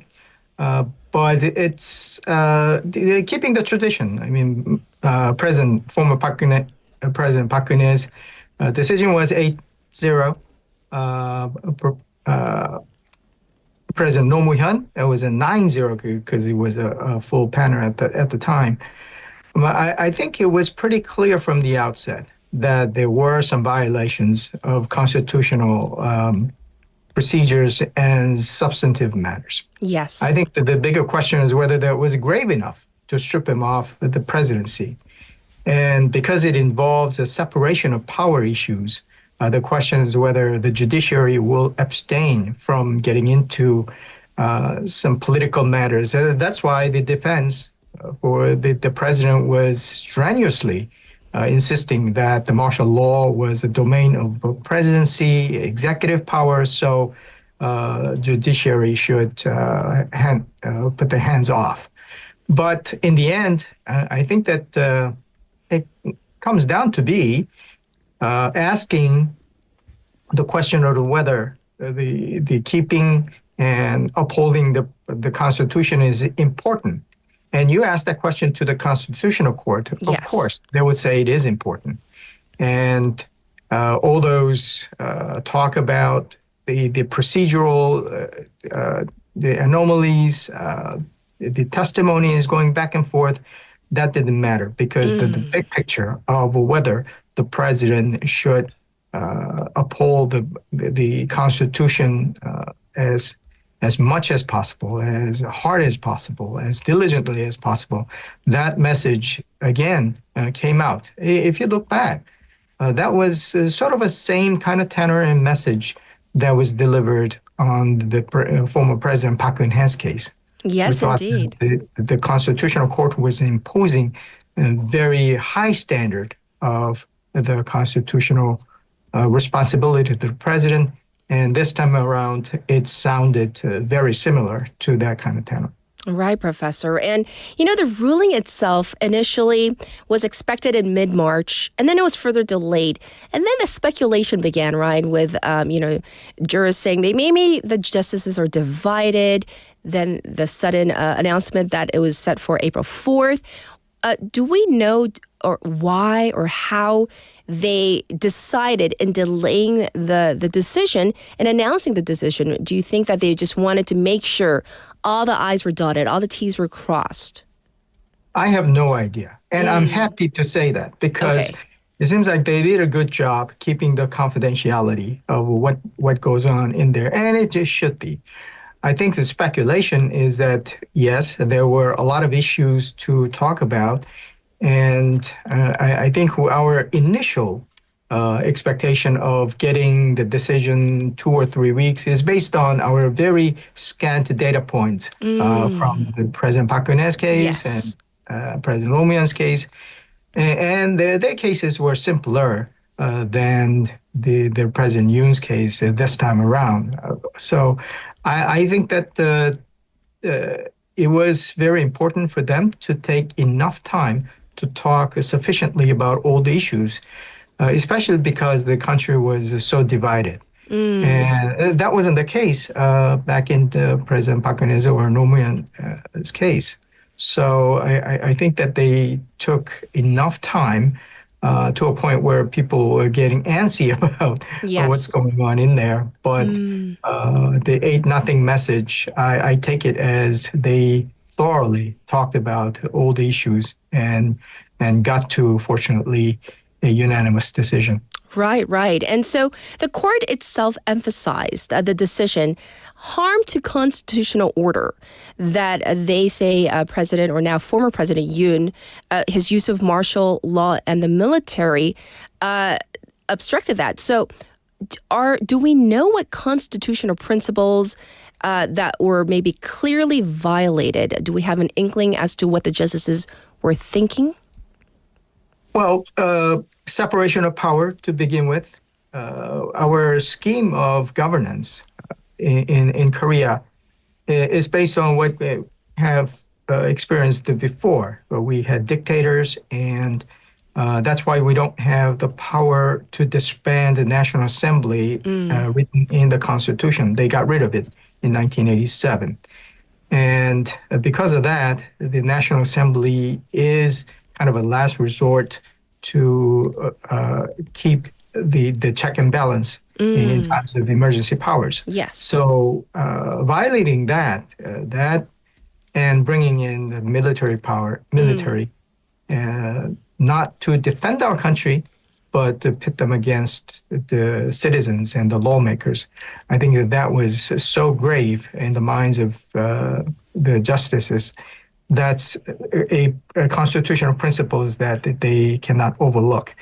And also, I think there is a protection of basic human rights, even because the Declaration of Martial Law had a provision that says, all the political activities will stop And they were going into the National Election Commission, and they were making all kinds of plans to arrest not only the politicians, but the judges as well. Yes. So it seems like those kind of basic human rights governance principles, democratic principles, and also the judicial independence. I think that those principles that were enshrined in the Constitution were abridged or violated enough that the president, he can say, all they say that, well, it was only 2-hour episodes, nobody died.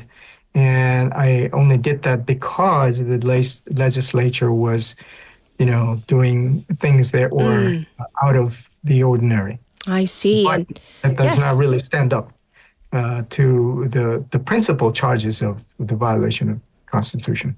Right, that's what the court saw. And so after the decision was released, former President Yoon issued a statement, not directly accepting the decision itself, but more it seemed to be addressing his supporters. Do you think that this type of response will help kind of ease the tensions or have any type of impact in the upcoming snap election? Well, my biggest worry was whether he would say he's defiant and kind of instigate his supporters. He didn't do that. At least. Okay. I hope that his apology would be more sincere and longer. But at this point, it doesn't really matter anyways. He has to accept it. He did. And he's no longer president. So... and he doesn't have a power base in his party to begin with. And he was a very dismally approved president to begin with. Yes. Even before the martial law, we're saying he was a lame duck or a dead duck or whatever the moniker we used. Yes. So I think that his political career and political prospect is just about over. He was, in my mind, the very accidental president who became the president without training, without preparation. But because of the circumstances, he did become the president. But he kind of left it there. Yes. Even still, very questionable and incomprehensible action of the martial law. Yes. So you don't have to worry too much about the president at this point. Well, as we do try to look forward, Professor, I mean, so important right now at this point in what's happening right now. There are about 50 days or so left until the snap presidential race. So what legal or institutional challenges need to be addressed as the lead up to the next presidential election? Well, the legal challenges are pretty manageable because we did have this situation not so long ago.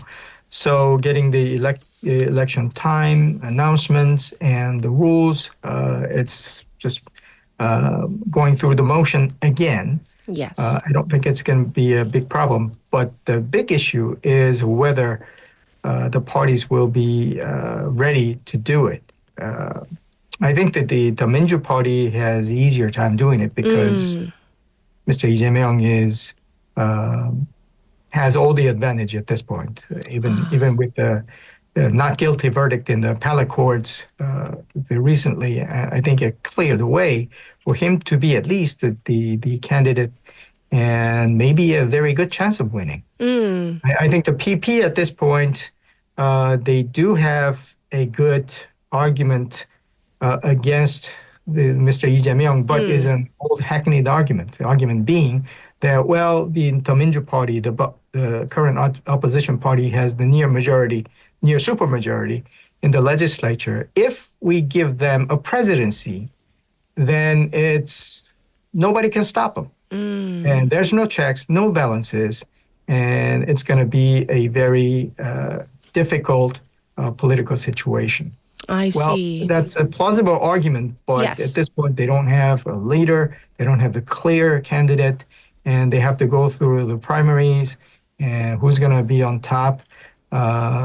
It's very murky, and I think the fundamental situation is that they sided with the impeached president True. to the end. Yes. So I don't know. The 50 days is a very short time to turn it all around. Indeed. Of course, all eyes will be on that snap election. Also, I do want to touch upon the whole issue of a national referendum as proposed by National Assembly Speaker Woo Won-sik on constitutional reform, apparently on the same day as the presidential election. That's the proposal. So what do you think? What's your take on this? Do you think that there's enough time to wrap our brains around this? I mean, there's a lot going on even with the presidential election itself. What are your thoughts, Professor? Well, there is some general consensus as to, we need to change this 1987 version of the Constitution because it has served its as a purpose. And we have seen some areas that we need to fix, yes. right? Especially the presidency and presidential power, so-called imperial presidents, and how we resolve the differences with the different branches of government. But like you said, I think the 50 days, it's busy enough to have a snap election and the president will be coming in without transition period. We add on to that the constitutional amendment. Do we have enough time to do that? I think that's the biggest thing. Yes, I think that they could say, well, if there's a consensus right. on the 4-year, the re-electable scheme rather than the single-term 5-year. Maybe there could be a single issue that we go with and get that taken care of and then get to the other parts later. Right. But I'm not sure if even that can be fully debated and have the verbiage ready for this. If they can do it, I'm all for it, actually, because we are all long overdue yes. On the constitutional reform. I see. And to wrap things up, Professor, I think this is probably going to be a difficult question for you to answer, but I need to ask it anyway because so divided, the divisions, the cracks, the fissures in society right now, the political divide is pretty big right now. Do you think that how can we move beyond this current situation? Because, yes, the snap election is coming up in 50 days or so, but obviously polarized sides are going to, continue. So what can we do? Is there anything we can do? Well, I'll take the optimistic perspective. Yes. Country divided, it's not really a problem. We need strong conservatives. We need strong progressives, and they need. The only thing we're missing is that they don't talk to each other enough, and that it depends on the constitutional and the democratic institutions that we have. Yes. Going back to the constitutional reform, we do need to strengthen our institutions in the National Assembly and the presidency.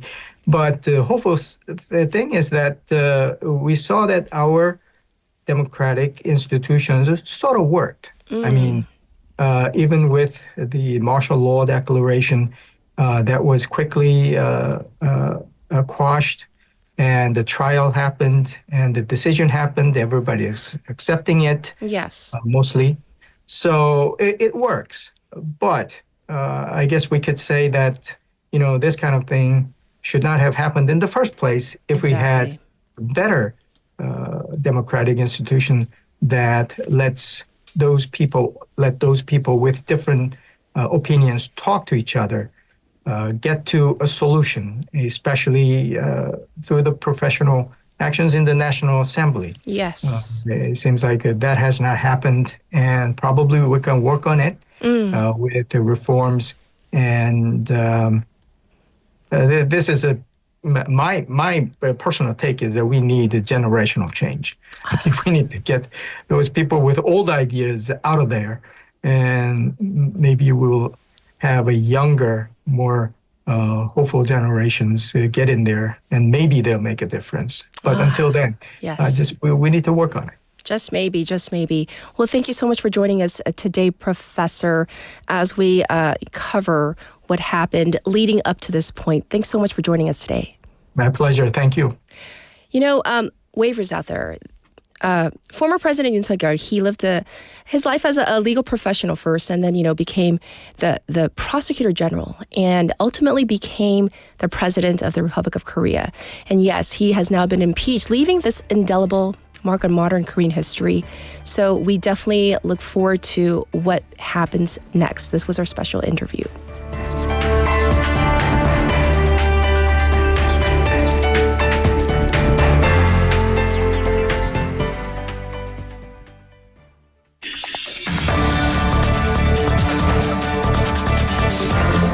Get your local up-to-date news from Korea and abroad right here on Morning Wave in Busan with Catherine. Stay tuned.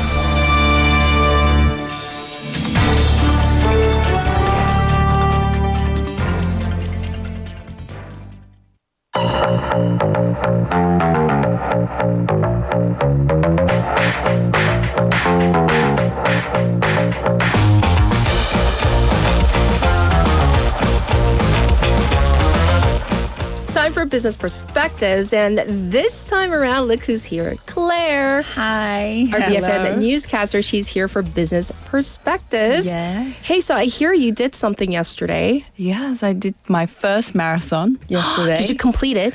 Yes. I didn't do 10 kilometers. I did 8 kilometers. Oh. I think that's perfect course. But that's like an amazing feat. I did see the closure of the Gwangan-daegyo, the bridge. And then I was reminded, there's a marathon going on. So you were there. I missed was running, you. But the half running, half photo taking. So I think that's why it was manageable. You completed the marathon. That's what's important. Yes, I got the medal. Yes. Yeah, that's. And no one can say, did you run the entire time? Who cares? You completed it. No. 완주한 게 어디예요, 그렇죠? No. Yes. My first one. Congratulations. Congratulations. Hey, so today we want to ask what, in which way have you donated time, blood, hair, talent, anything? Well, yesterday, the meaning of the race was 기부 and race. So 기부, kind of like donate my day for the children. I see. I think that goes So it was there. built in already. Yeah, it's in there. And I think I did save the children. Yes. When I first started working, I was like, I'm now working. That's a common cause, I'm a common, Definitely. So I did some of that, yeah. Thanks for sharing, Claire. We're going to jump into our topic. What do you have for us? So today, let's make it interesting. I want you and our waivers to guess. So this company started over 60 years ago in Japan. It built an empire not on tech, not Japan. on cars. 60 years. But on cuteness. Oh, cuteness? Think bows, soft colors, characters with no mouth. I know. 근데 우리 waivers, can you guess? 자, 일본 회사 60년 전 cuteness, 귀여움 그 자체. It's all about cuteness, kawaii, cuteness. Oh, cute. So I kind of have a idea. I have an inkling. Is it something to do with the Hello Ting brand? Yes. It is? Yes, Okay. right. Yes, but we're talking about it in a news context, so we can say it, right? Yep. So that is bingo, Sanrio. Sanrio. The official name. The home of Hello Kitty and all the My Melody, all those friends. Yes. And a dozen other characters that somehow both adorable and deeply relatable. But here's a twist. Okay. It's not just a nostalgic brand anymore. It actually had a major business comeback in the past few years, you may notice. Yes. Today we're breaking down how that happened. You know, I have to say, I was totally into all the brands that this company, the characters. I mean, and then I kind of felt like maybe I was getting older, but it kind of faded a little, right? That's exactly right. Right? That's same to me. So I've got some memories that, when my mom always took me to 깡통시장. Oh. Because there's all the 수입상품 there, the imported goods. Yes. So when I did something good, my mom would take me there. Oh, like a reward. Yes. And it's all this pink Hello Kitty stuff. And I went crazy. Yes. But Didn't she we all? always mentioned one. 그냥 Just 하나만. one. Just pick one. Oh. But that's my old memories. Yeah, not yeah. current. But so how about, do you remember your first Sanrio item? Oh my gosh. Or waivers? I remember it was a pencil case because I was like obsessed with pencil cases. Like, I don't know. I just had a collection of pencil cases. Me too. And I also remember like I was heavily into stickers. I had a vast sticker collection. Right. Yeah. And so I had a wide variety. Yeah, and I actually had an album. Did you use them? Or No, just of course collect not. them? I collect. I did not use. Yeah. And trade, but mostly collect, Yeah. right? And I would never. I mean, I have like little students that like love putting on like little character stickers on my phone when I'm not looking. They stick it on. I'm like, where did this come from? But so let's get into the history of this company. So let's rewind. Sanrio was founded in 1960. Yes. By Chiji Shintaro, the founder of the company. It actually started as a silk good company. Yes. Called Yamanashi Silk Center. But he saw in potential in small, the meaningful gift items, so that he turned the business into a entirely on kawaii, cuteness. And there's something not a lot of people know. The name Sanrio. It actually has more than one story behind it. Officially, what's the official story? Officially, it's known as, it's from Spanish word. Apparently, San means saint in Spanish, and Rio is river. So it's like a holy river. I see, okay. But according to the founder in his book, Chiji Shintaro, he mentioned that the company, as I said, was called Yamanashi Silk Center. So when you read that Japanese in using Chinese style, it sounds like Sanri. And then he said he combined that with exclamation, oh, so it's like Sanri. Oh, I get it. No, I definitely get like it. A surprise or delight of cuteness. But that's like the whole premise behind the business side, right? The cuteness, right? Exactly. So it came Hello Kitty. Yes. She debuted in like 1974.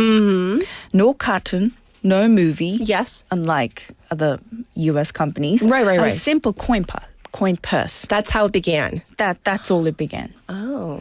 And with a figure with no mouth, and there's a plot twist again. But you kind of glazed over. But have you ever noticed the main character doesn't have a mouth, right? That's right. That's right. Yes. So Hello Kitty is not actually a cat. No. How can I'm sorry? Are you pulling my leg, Claire? Because the name is Hello Kitty. Yeah. Right. But according to Sanrio, she's a little girl from London. London. Her full name is Kitty White. She's British. Yes, she's British, and she's actually a human girl. Just one that looks kind of cat-like. No whiskers, remember? No whiskers. I don't know I'm like flabbergasted because all this time I thought it was a cat. It's pretty mind blowing. Same as me. Yes. So most people did, but Sanrio made that decision on purpose. So they didn't want her to be seen as a pet. Right. So they wanted her to be someone like anyone can relate to themselves. But it still looks like a cat. Yes. She just looks like a cat, but she's a human girl. So why doesn't it have a mouth? Is there a reason? So that's why she doesn't have a mouth. So fans can project their own emotions onto her. Interesting. She can be anyone. Did you guys know, or was I the only one surprised? Well, myself, I didn't realize. I didn't realize either. The whole history. Name is Hello Kitty. Yes. And so this whole the business that became kind of this global phenomenon, we want to know more about this. So that, like a no mouth, that openness, that anyone can be Hello Kitty, that made Hello Kitty such a global icon. Right. So we enjoyed it early 2000s. Right. But by 2010s, Sanrio was losing momentum. As we know, it's all in the bags. Right. Brand. Sales was slipping, the brand felt stuck, and they needed a bold move. So when the founder's grandson, Tsuji Tomokuni, stepped in as CEO in 2020. He was in his early 30s. And let's be honest, a lot of people were skeptical. Yeah, true. Especially in Korea, in Japan, the inheritance has looked really kind of negative. And it's early 30. So he was too young. People said he's too young, too untested. Yes. And he might not be able to carry such a legacy brand forward. So people thought it was risky, maybe even reckless.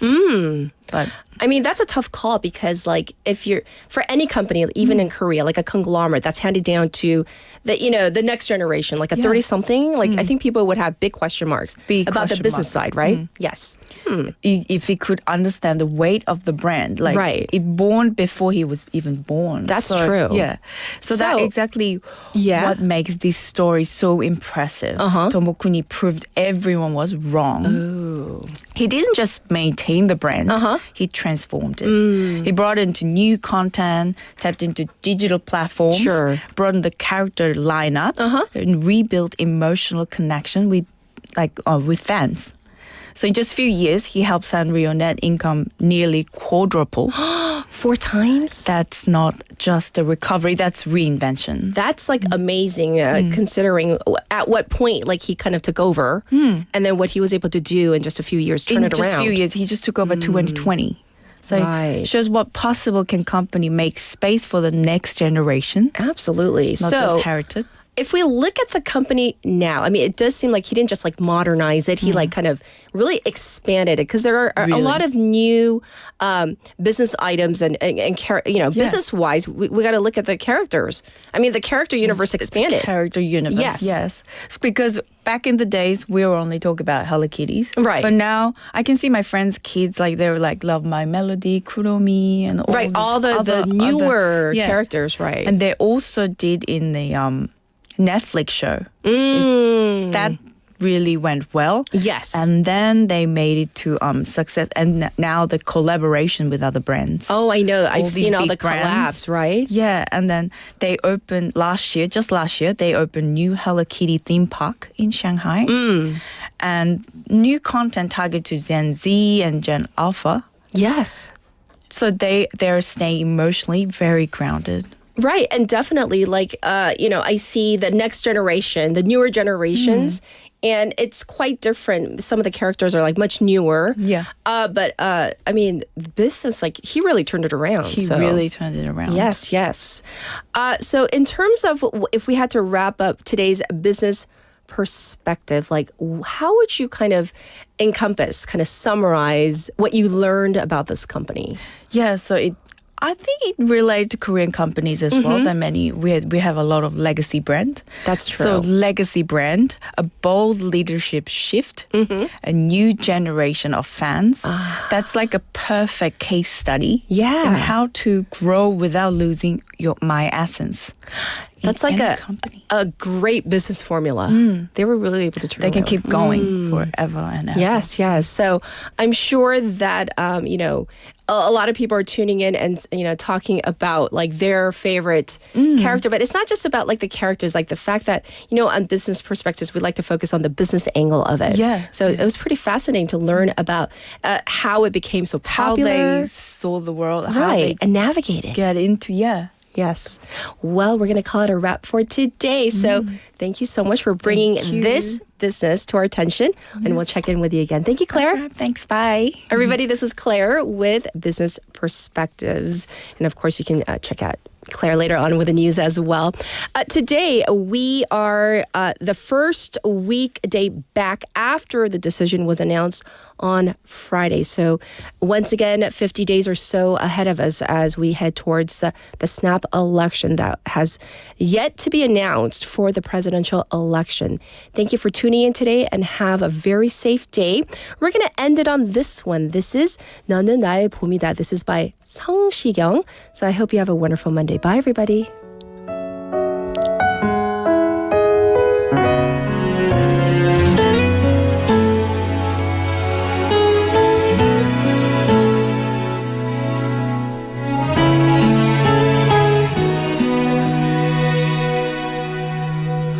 어쩌자고 난 널 알아봤을까 또 어쩌자고 난 너에게 다가갔을까 떠날 수도 없는 이젠 너를 뒤에 두고 걸어도 보이는 것은 네 모습뿐인걸 언젠가 네가 했던 아픈 말 서로를 만나지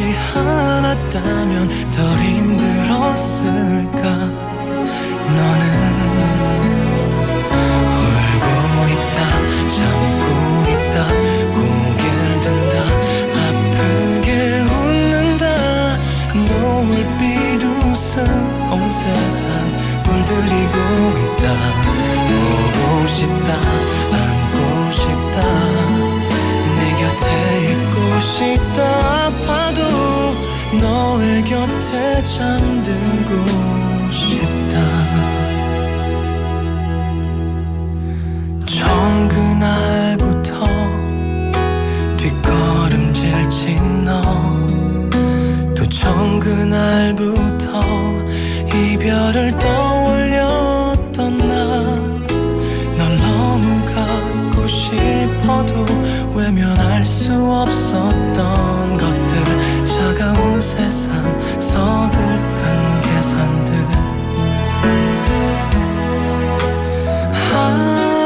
아무리 조심해도 애써도 아무리 아닌 척 밀어내도 이미 난 네가 좋아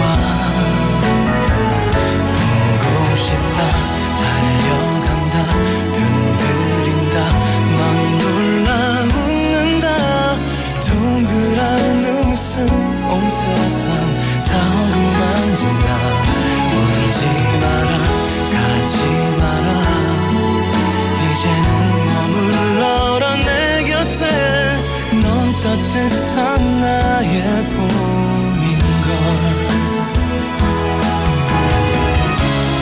아직 망설이는 네 맘 앞에 그래도 멈추지 못할 내 마음 내게 남은 두려움 너를 안고 하나 내 품이 편해질 때까지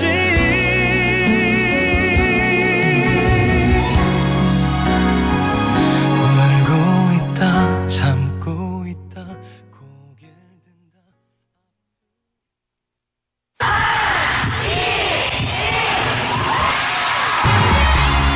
부산의 축제 어디까지 즐겨보셨나요?